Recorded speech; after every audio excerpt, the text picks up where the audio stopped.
Erick Thohir merayap di tanah berlumpur ala prajurit penyelamat di lokasi bencana. Di kesempatan lain, beredar fotonya yang mengenakan helm proyek datang ke tempat pembuangan sampah atau kepeturasan umum di pompa bensin dan bertanya ke penjaga, "Kenapa nggak gratis ini? Kan ini fasilitas umum." Ganjar Pranowo mampir di dekat gerbang tol, lalu duduk di pembatas area parkir dan membuka rantang makanan yang ia tenteng. Lalu makan dengan lahap, ditonton dan difoto wartawan. Beberapa ekor kucing liar mendekat dan mengeong, mengendus aroma tempe dan sayur lodeh yang menjadi bekal sang gubernur siang itu. Puan Maharani turun ke sawah, menjejak lumpur sebetis, dan mengenakan caping pelindung dari hujan dan sinar matahari, menanam padi bersama petani di area persawahan Sendang Mulyo Sleman, daerah istimewa Yogyakarta. Airlangga Hartarto tiba-tiba muncul dalam video dengan aksinya berlatih Wing Chun, bela diri khas Tiongkok yang terkenal lewat film Ip Man. Airlangga menendang boneka kayu Wing Chun wooden dummy, seolah-olah tengah memainkan pukulan dan elakan pada seorang lawan dengan tenaga dalam. Gaya, tampilan, dan busana yang dikenakannya mengingatkan saya pada aktor Hong Kong legendaris Sammo Hung. Meski menjabat ketua PB Wushu Indonesia yang membawahi para pendekar kungfu di tanah air seperti Lin Sual Kwok yang merebut medali emas di Asian Games 2018, gaya Airlangga berlatih Wing Chun terlihat canggung dan kurang bertenaga. Tapi kalau baju ini menurut saya, ini bajunya enak sekali dipakai ternyata. Nyaman. Jadi ini sangat layak untuk souvenir yang bisa diberikan kepada para wisatawan. Menteri Pariwisata dan Ekonomi Kreatif Sandiaga Uno memperlihatkan baju sasirangan yang dikenakannya di Gedung Mahligai Pancasila Banjarmasin di hadapan Forkopimda seusai tiba di Kalimantan Selatan. Sasirangan yang merupakan kain adat yang diolah dan dibentuk asli kreasi dari orang Banjar ini disebutnya sangat nyaman digunakan. Tentunya kain khas Banjar yang merupakan buatan para pelaku UMKM lokal ini sangat layak menjadi souvenir yang memiliki corak warna yang menawan untuk para wisatawan yang datang, sekaligus membantu membangkitkan perekonomian para UMKM di Kalimantan Selatan. Seusai sholat subuh berjamaah, Ridwan Kamil dan Anies Baswedan berkeliling di area Museum Masjid. Keduanya juga menyempatkan diri makan pagi bersama sambil berbincang santai.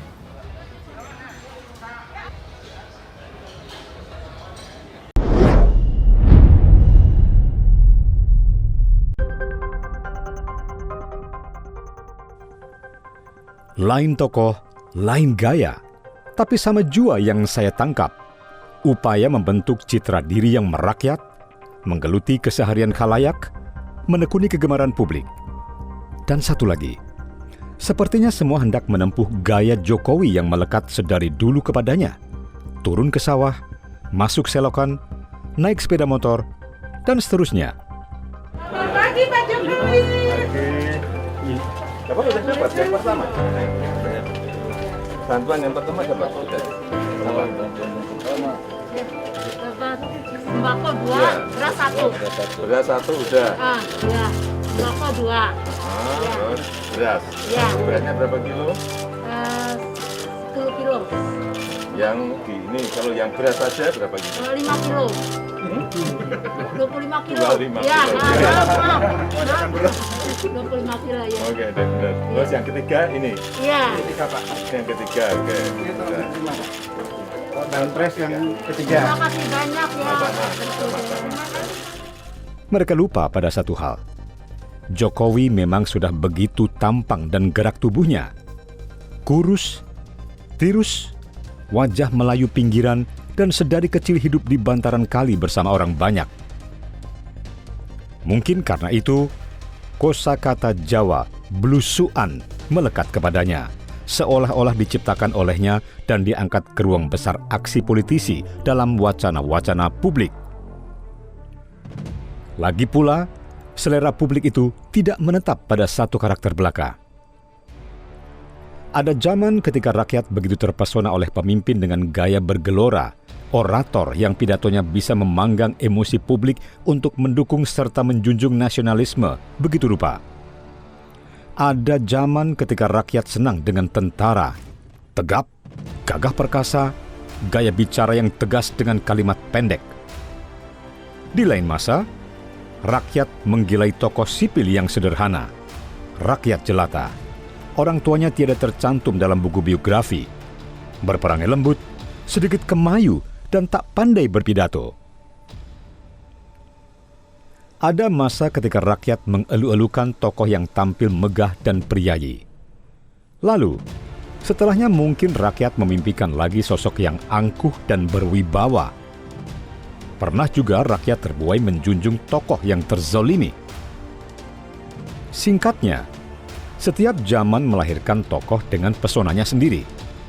Mereka besar karena rakyat yang tengah menggandrungi. Hari ini ia disukai, esok ia mungkin telah disapih dari pikiran khalayak. Apapun tujuan gaya dan laganya, citra yang baik, tertanam dan membekas di benak publik yang kian cerdas, datang dari sikap-sikap yang apa adanya, yang alami dan tak diongkosi, yang tak dipoles-poles. Popularitas tak mungkin dirawat dengan baliho, iklan pariwara, berita media, atau rekayasa peristiwa. Ia perpaduan antara kebutuhan publik, talenta sang tokoh, dan momentum. Dan popularitas juga tak mungkin didaur ulang. Ia tak menitis dari seorang tokoh ke anak dan cucunya, tak berpindah kepada yang berusaha menirunya. Ia juga tak bisa diulang. Popularitas itu berjubah momentum. Jika jubahnya berganti, hilang pula kesempatan memanen buah ketenaran. Sejuta kata-kata, berkuas-kuas kosmetika, bahkan dukungan topan badai media sosial, tak akan mengubah bayangan dirimu yang sesungguhnya. Jadilah dirimu sendiri, tuan dan puan. Lagi pula, Belanda masih jauh. Oleh sebab itu, saya menyarankan kepada para relawan untuk mengamati dulu. Jangan tergesa-gesa, ojo kesusu. Mari kita pelajari bersama-sama konstelasi politik. Kita pelajari bersama-sama peta politiknya dengan baik.